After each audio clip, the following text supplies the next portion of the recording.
Yesus pa Om dan balait baro ila syakta Lanu ningen dit ben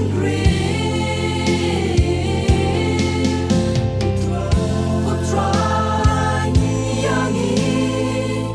Bukwang indem ki kosi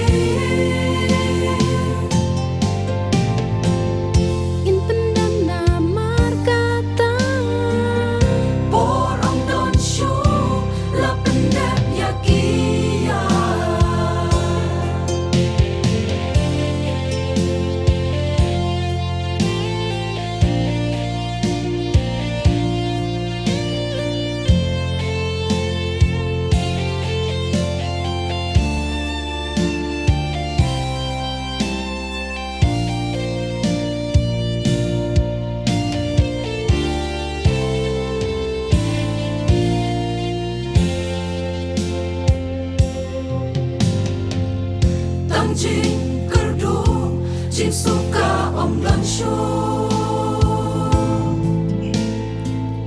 jing tre jing ta baro kila du no Kiyang Manila kang kedablu jing ya seng langkung kristan la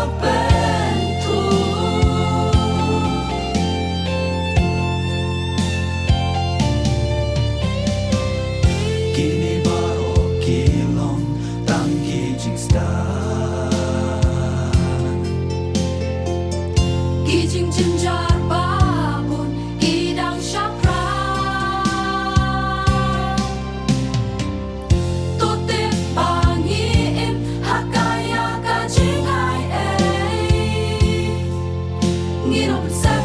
henrei ngin sius pa yak porba kordon Lajing im tungin pen kre jing kun kalahajan